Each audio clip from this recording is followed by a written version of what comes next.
pioneering spirit to me is about breaking fallow ground in myself and on behalf of others, so that the good seeds of life might flourish and bloom on the winds of kindness and change for the good of all to benefit.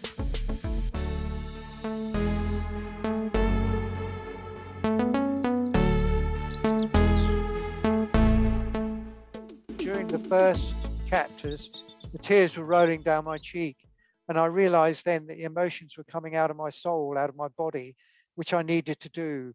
It was like a poison that was being released. Whilst it's lovely to have a good adoption, it's also good to express the feelings of those where it probably hasn't gone according to plan. And yeah, and I would say to anybody that's thinking of writing a book, do it. You know, it's not easy. You need to pace yourself. You need to plan it out. You don't need to rush it. Beautiful photograph of a thunderstorm. He said, it's not what life throws at you that defines you. It's how you react to what life throws at you that defines you. Don't get downhearted by failure. Sometimes you have to fail in order to win.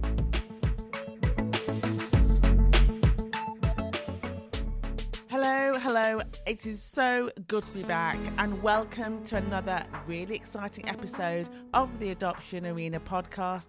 And my name is Joy Carter. Now, today we have a really special feature on Adoption Arena called Author Gate, when we get to step through a brand new gate and meet a writer in the adoption, fostering and care field.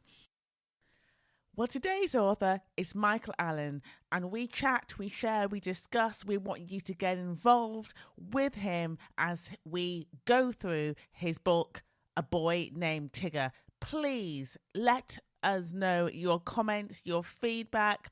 If you listened to the previous episode and heard him read, go back, get involved, because I kid you not, when I started reading this book, I could not put it down. I was totally and utterly glued. It's heartfelt. It's real. We come into this journey with him and we walk through all the mountains, the hilltops. We go through the whole thing, the valleys of his adoption experience. You cannot afford to not read this book. Please do subscribe to the Adoption Arena podcast. Follow us on Adoption Arena podcast on Instagram or Adoption Arena on Twitter for all the very latest news. And also, don't forget, just wish yourself over to adoptionarena.com to get the full plethora of work that we're doing in this field. So let's just dive straight in. Can you just tell our listeners a little bit about the book in a few sentences? What is it about? Well, it's about my adoption. I was adopted just after the Second World War. And it was very strange, really, because apparently my real mother and father hadn't been together long. He was a career soldier, so it wasn't just in the war. And obviously they didn't get on and they separated. My mother was then left with a newborn baby in London with no visible sign of income. So I then went to her sister in the Cotswold area of the country, hoping to be retained within the family. But unfortunately, the husband wouldn't hear of it. So I then went to another sister down in Cornwall for a brief period. And then the story goes a little bit hazy because I actually ended up at a place called Horseshoe Lodge, where I was with an Auntie Peter, who I eventually thought was my mother, and obviously the man of the house was my father, and two children, my brother and sister. The stipulation of my real father was that I was to go to a family that could provide me with private education. Now, remembering it's just after the war, this family I was with at Horseshoe Lodge were also struggling. They had two children to bring up, so it was a real problem. And within 24 hours, I was with them, by the way, for 3 to 4 years, 3.5 years. But within a 24-hour period, I was suddenly whisked away to another family in Worthing, West Sussex, where I was then to another couple for a brief period until I eventually went to my adoptive parents, who I had never met, was taken by this Auntie Peter, who I really adored, really lovely person, to this couple waiting literally on the doorstep for the car to arrive, introduced as they were to be my parents for the rest of my life. So that is how the adoption process started. But as I understand, I was with them for 6 months or plus before I was actually adopted.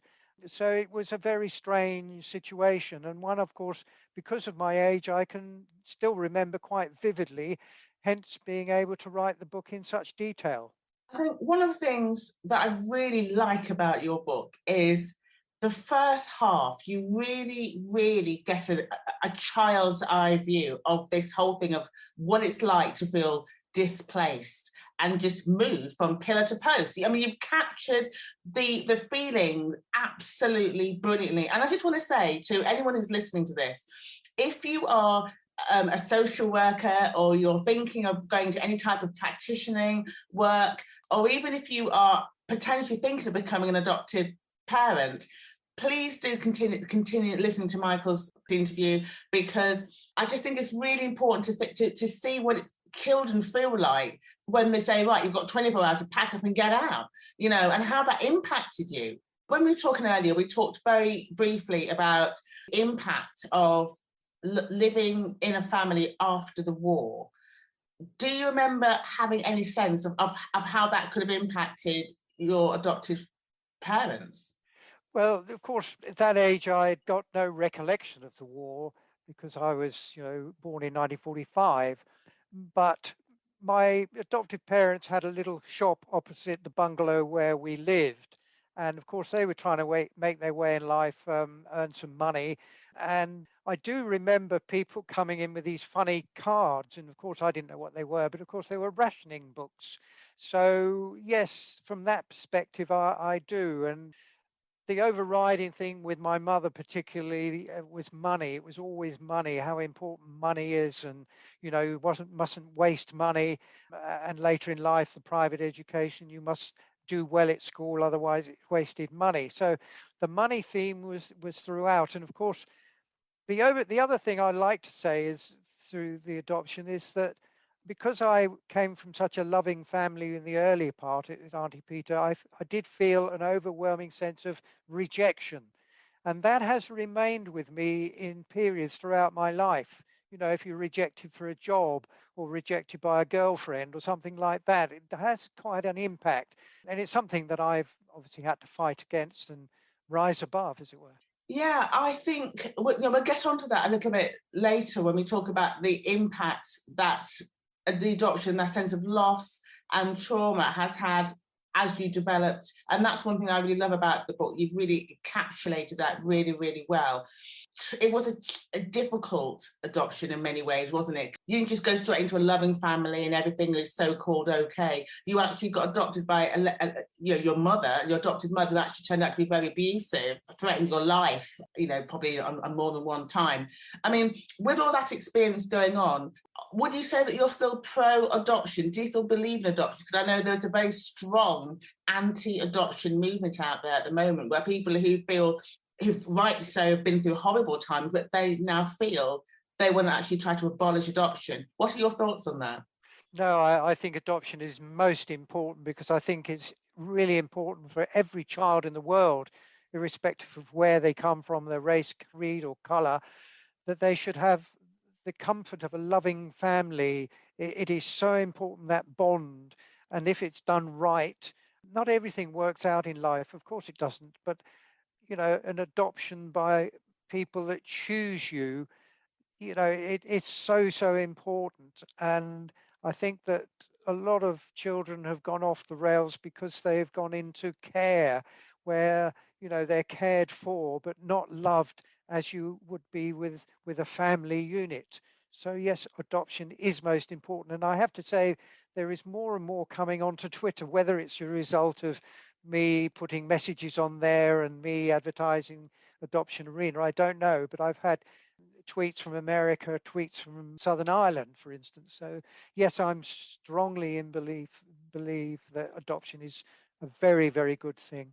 With the situation with your adoptive mother, did she ever get any sort of help? Or rather, as a child, obviously, when you realised that she was not very well at all mentally, did you have a voice? You know, was there anybody that you could complain to about the fact that, yeah, she was abusing you? Not outside of the family, because I mean, social services and that sort of thing was not really very prevalent, and nobody really knew much about it. And I daren't do that anyway because it would have created a lot of ructions. But I did speak to my godfather. I remember he lived round the corner. He was a very educated, knowledgeable man, and he saw things from both sides. And I often remember going round there on a Saturday when my mother was in a mood, shouting and all that. And I used to literally take myself off round the corner just to unwind and offload. And that was so important. And in later years, obviously, to girlfriends and obviously to my loving wife. So, yes, but in the earlier days, it was probably just my godfather. Did anybody else in the family actually realise that you were being abused? Did anybody actually try and stand up for you? My grandmother did, because she witnessed the time when I won't tell you say too much on here because I would like people to read the book, but the time she filled up the bath and threatened to drown me, my grandmother witnessed that and was hysterical and actually took herself back home to Leicester. So it's interesting, isn't it? Because it's like dealing with trauma. I mean, yeah, let's just jump straight in with, I mean, obviously that trauma, we know that trauma does stay in the body, or the memories. We know that can become very much a big part of you. Have you ever sought any sort of help, even now in later life? Have you actually had any sort of therapy or tried anything? Yes, I have. Apart from writing the book with therapy, and we'll talk about that later, during my period at work, when my mother had died and promised to leave me all her money and etc., and left it actually to my son and not to myself, I got this job where I had the ability to earn a lot of money for retirement. And it took over my life, work did. And then when I had my office at home, it took over even more of my life, and my family were put on the back burner somewhat. So my lovely dear wife rang my line manager up and said, Mike needs help. And the company actually paid for me to have 12 sessions with a counsellor. And the first thing when I met her, she said, there is a glass of water, there are the tissues, you will be needing them. And I did. But it was so, so helpful. And although it was later in life, in my 50s, it really made me cry. And so these pent-up feelings came out, which were so, so necessary. If anyone's listening and feels that whole question of should you get counselling, there's never a right or wrong time, apart from when it's your time to get help, because you can't move on, you can't move forward. And also sometimes you're going around the same patterns. Did you ever feel like you're making the same decisions again and again? Yeah, it is. But I have to say, the counselling helped me move forward. Also, I suppose to a degree, confirmed that there were loving people around me who wanted to help me and respected me and respected what I was going through. And respect is a word that I think has been lost in society so much. And just a little respect goes a long way. Yeah, and it so does. And I think the thing about trauma, doesn't it? It shuts you down, doesn't it? You can't see anything good beyond the vision. You look out of the window, you see everything is dark and everyone's against you, and there's that fight. And I mean, I was a workaholic and still fighting that in some ways. In so much that you always feel like you've got to achieve more, you've always got to do more, you've always got to be the best. But actually. Yes. That sense of achievement starts within, doesn't it? You have to actually make peace with yourself. Yes, indeed. Yeah, I mean, in my last job, I went through a lot for 2 years, passing exams to be able to carry on the job that I was doing and be licensed to. But I ended up sort of top of the company for a year, and it was a terrific sense of achievement, but at what cost sometimes to the family. And that is one of the reasons I actually retired. I said, I don't need to earn all this money. We're happy as we are with what I've got. I need to spend some time with my family before I have no family. Yeah, it's interesting, isn't it? Because the whole concept of, we know that often there can be a war inside yourself, can't there? Yes. A war to find peace, the war to say, I'm determined to overcome the wars that I've had in my life, because it has to be dealt with, doesn't it? Otherwise it just sort of lives on, and then everybody else becomes part of that war that you're then fighting. Yeah, gnaws away like a cancer. In writing the book, you said you wrote it because you felt it was going to be cathartic to you to get your voice out. Was it? And how did you actually go about writing it? And did you just literally just go through all your notes? How did you actually start writing it? Well, we spoke earlier about not rushing things, and I certainly didn't rush writing the book. It was over a period of years that I started to make notes, because I had in the back of my mind I'd like to write a book. But whilst we were living in England, my life was quite hectic, a lot of things taking place. And in order to write a book, which I'd never had any experience of writing before, I had to be calm in my own mind and do it at the right time.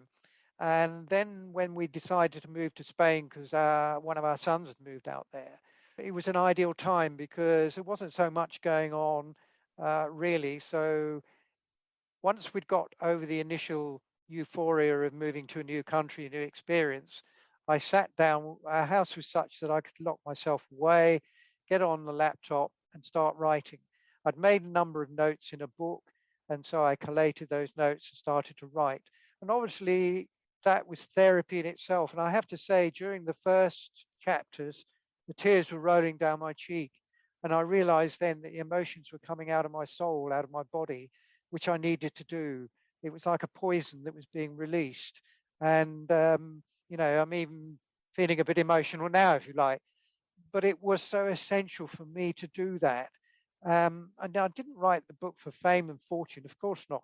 But I wrote it not only for myself, but for others, hopefully that it would get published and that others could read it, understand, and probably share in some of the traumas that they were going through. Because whilst it's lovely to have a good adoption, it's also good to express the feelings of those where it probably hasn't gone according to plan. And therefore, to write this book would let other people know they're not alone, but they're going through similar things, and we're here to help, to listen and discuss those things. One thing that I've been learning at the moment is time is cyclical, and it's kind of interesting, isn't it, when you're at a point and you look back, if you like, round the circle, and you see all the things you've gone through. And then those things, and when you come to the end, like obviously you saw yourself at the beginning and all the emotion was there, but now you're moving now into another circle, into another timeline, if you like. It's actually quite beautiful, because you see yourself thinking, am I going to make this? And obviously you did. Here you are, and you can push through. Yeah, and I would say to anybody that's thinking of writing a book, do it. It's not easy. You need to pace yourself. You need to plan it out. You don't need to rush it. And choosing a publisher was probably a little bit difficult, and there are a multitude of publishers out there. But when I sent the manuscript off and I got the review back, I was really touched. They said it would resonate with a lot of people, how well it was written. And I thought, well, they are the professionals. That was so good to hear. And then when they said, yes, we would recommend publication, absolutely wonderful. So, that was one of the first steps in getting it out there to the public. So what do you hope to achieve from getting the book out? Because obviously it's been cathartic for yourself, and obviously you want to inspire more people to maybe talk about their adoptions. But is there anything specific that you'd like this to now become a platform for you to build on? Where do you see this going? Well, from the perspective of the book itself and the messages that have been created, because in writing the book, you've got to make it interesting. You've got to have some humor in it. Doom and gloom will put people off. Have to know when to cut off because it becomes too boring, because it's your personal life. But the messages I would convey to people, and what I've got out of it, is have the never say die attitude. Never let anybody tell you can't do something. if you want to do something, you get on and do it, and get help if that's necessary. But don't let anybody tell you that you're a failure, because everybody has their qualities. Everybody has something to give. And that is the message I would give.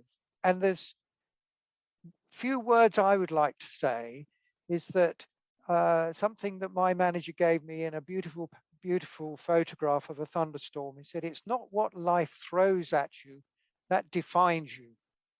It's how you react to what life throws at you that defines you, and how true that is. And I think I've reacted fairly well in many different instances. Take my horse riding. I couldn't ride a horse at 23. By 27, 28, I'd won a championship at Hixted, the All England jumping course, not jumping, but showing. And that was an achievement in itself, because my family weren't country people, but I love the countryside. So I adapted and, won through. So it's a sense of achievement, the will to win. Don't get downhearted by failure. Sometimes you have to fail in order to win. So do you think that's one of the benefits that you could say to people, maybe who've been adopted or fostered or in care, they're listening to this?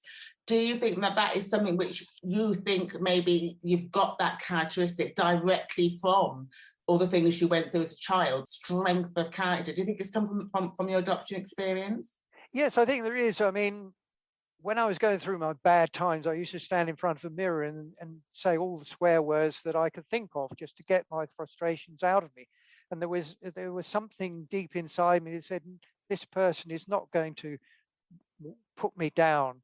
It's not going to make me a failure. I was talking to somebody that had read the book this morning, and they said, it's interesting. If you were adopted, do you follow the route of that adopted parent? Do they make you what you are? Or is it the genes within you from your real parents that make you what you are? And that's an interesting conundrum. I don't know. I know that I am what I am, and I've made myself what I am. And my son is a little bit like me. He wasn't an academic, but he's enjoying and successful in his outdoor job that he does at the moment. And so there are certain parallels. You don't have to be a brilliant academic to be successful. And success takes itself in many different forms. And you don't have to be a millionaire to be successful. But and so many people relate money to success, and it's not. It's how you feel within yourself that you've achieved something.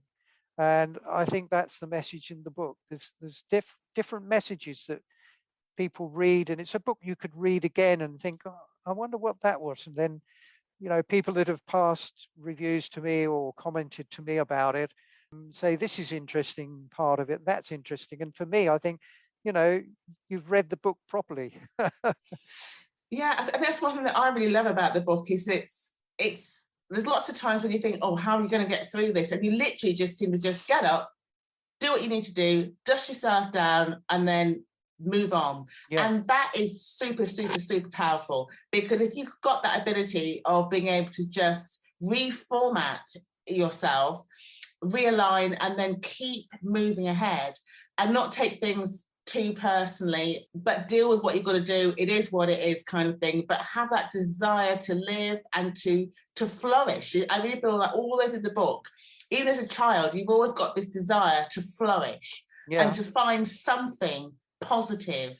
Even if it's one lovely person, like you mentioned about your granddad, the godfather, yeah, godfather, yeah, and just see the one good person. Okay, there's lots of terrible things going on, but one good person, you go, that's someone. Then that gives you that strength to keep going. And I really love that about the book. It's a real desire to go glass half full, glass half empty. I'm going to drink the half full, and we're going to keep moving forward. Absolutely, yeah. And we had teachers at school who knew what I was going through, and one particular teacher took me under his wing. And there was, in the sports arena, I loved that, particularly long distance running, because I could get my frustrations out, and they encouraged me to do it, and that was great.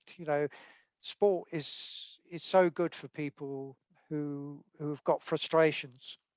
Yeah, and especially, I guess, for a lot of young men, you know, because I guess the temptations today are, you know, to get into violence or, you know, whatever, gangs or whatever. But I feel that it's just finding that something positive that you like doing, that you will do anyway, that you can get out what you need to get out of your system, if it's ever really out. But it's a way of dealing with it, isn't it? Until you're in a safe place with right people around you that you can then talk to, a friend or family member, and go, I trust you to share my heart, you know. And that's something I really love about the book, is it's really inspiring, knowing that there's so many dark places, but even the darkness, as I always say, there's always diamonds to be had if you can see them.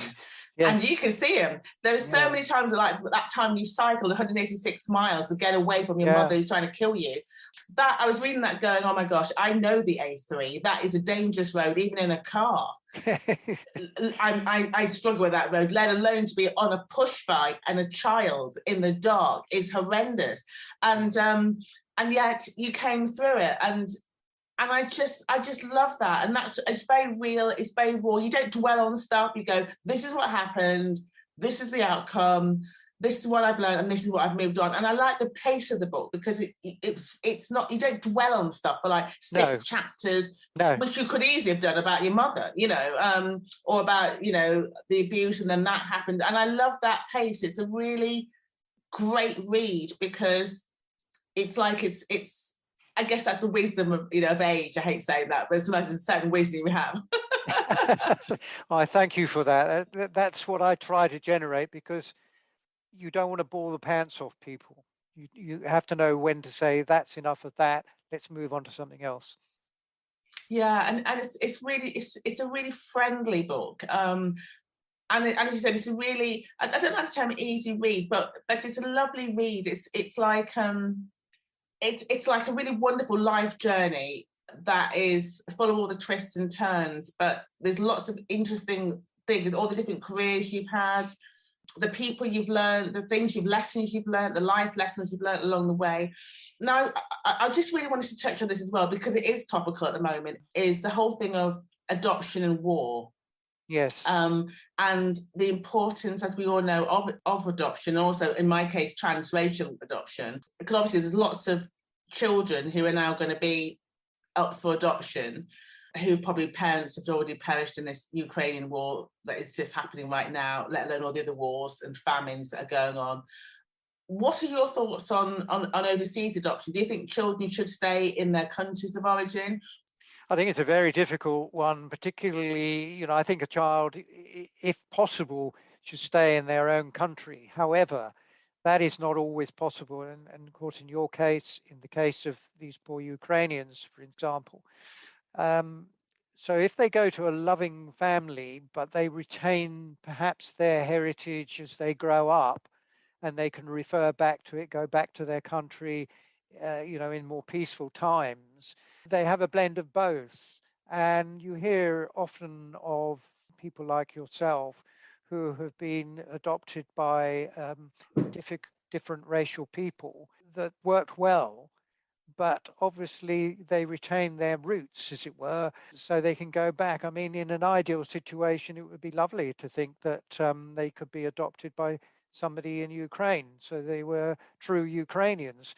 But unfortunately, these children, it's a bitter pill to swallow that they're going to often be second best to that, but only second best not being in their own country, but first best because they have a loving family relationship.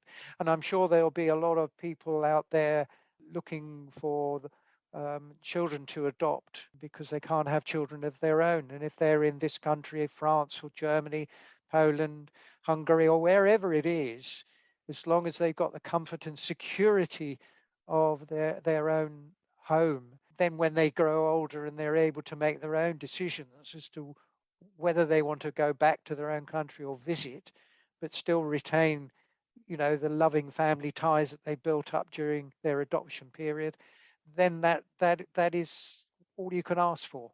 Yeah, because I think that is the biggest problem. I think anyone who's been adopted, whether it's been transracially or just in general, is, you touched on it earlier, you've got all the chromosomes, and obviously your genealogy is inside of you. If you traced your biological parents, you could see that you've probably got so many characteristics, obviously from them, from the X and Y chromosome. However, there's also all the identity that you also get from your growing up, from your nurturing parents as well. So if you like, you've got now 4 strands of information, which is a massive confusion. And you have to, and that, I think you just have to kind of work that out in your life.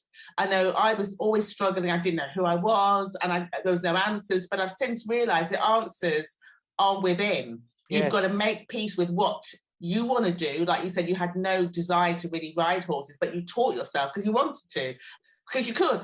Whether your mum did it or your dad did it, or maybe, but you wanted to do it. And I think there's a point you had to just say, this is my lot. I like this, I don't like that, I'd like to do this. That's the end of it. And also, when you consider anybody that does a DNA test, we have got a multitude of different races within us that we never knew we had anyway. Well, this is the thing. And that's what makes me sad, in so much that I speak to people who say, I'll be happy when I could just find my biological dad, or find my biological mum. And that can answer a lot of questions, but it can also bring up a lot more questions as well. And that usually does. You've got thousands more questions and a lot more family and all their issues. And that can be good if that's right for you. I never chose to do that myself, because I kind of, because I've kind of made peace with that. I've made peace with who I am. I find my peace in people that I call family. Like one of my best friends, she's very blonde. She's completely opposite of me, but in character we're very similar. Sure. And I've sort of made her my sister. So I've got all these other family members that I've just got. I call them family now. Yeah. Why not? It and sometimes it's what's good for you. But also you have to do it with the thought of your adoptive parents, whether they're happy with it, because, it doesn't always work out. If you start stirring up and digging up the past, it doesn't always work out for the best. I mean, the couple we were with this morning who read the book, she was adopted. Her 2 real sisters, no, I think it was a brother, one of the brothers and sisters accepted her. And I think there were 2 more sisters didn't want to know and still don't want to know after years, because it stirs up too many emotions that maybe they can't cope with. They've got enough in their life to cope with, and this just tips them over the edge. We are a funny human beings. We're a funny lot, aren't we, sometimes? Yeah, it's a very difficult issue. I mean, we know, because as adopted people, we spent a lifetime trying to get our heads around it. And if you've not had that, rocking up to a family and going, let's all be friends, people just can't cope with it. I completely understand that, because it's so difficult. I mean, I don't talk to my parents very much about it, because this is my thing, and this is what I've chosen to talk about, and that's fine. If I'm doing any magazines or any television or anything, I'll reference it, and they'll watch it, and they've always supported me, but it's not their thing, it's my thing. That's how I've got around. I don't have to spend that. I don't need their approval anymore, and I don't need them to understand what I understand about it, because that's not their story, it's mine. Yeah. And that's okay. Not everyone's going to get it. Some of my friends don't want to talk about it. That's not bad. That's just the way it is. So I've found that to go where I'm welcome. If people want to talk about it, great. People are angry about it, I completely get that.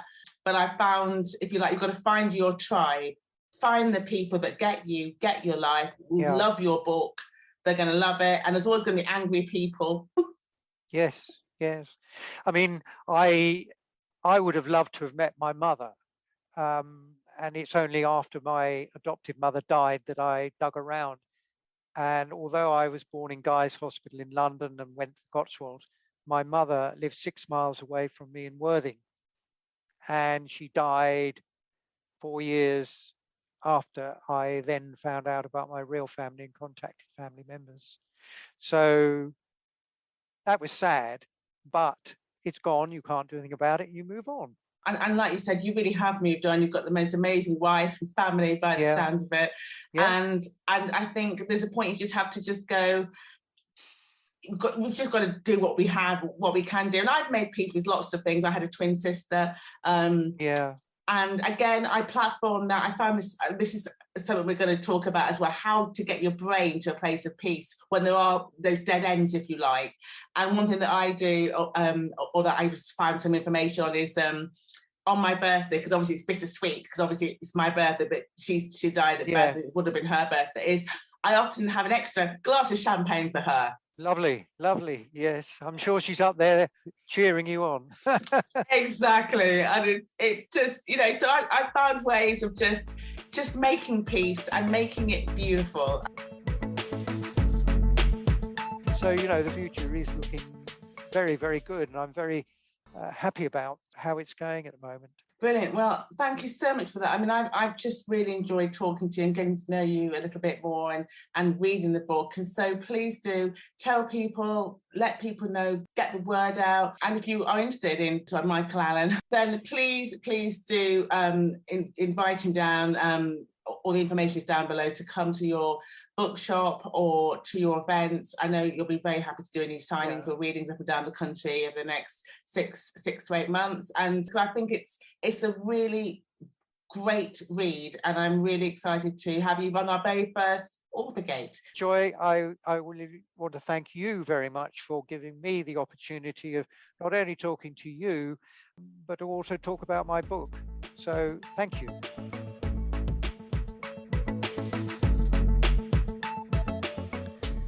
Well, thank you so much for taking the time and listening and engaging with us and coming on this really exciting life journey with us. Please do subscribe. And of course, if you would like to donate to Adoption Arena, just go and push the button and please support our work. Well, listen, I look forward to hearing from you and meeting you and talking with you again on our next exciting episode. You take care. Catch you really soon. Goodbye.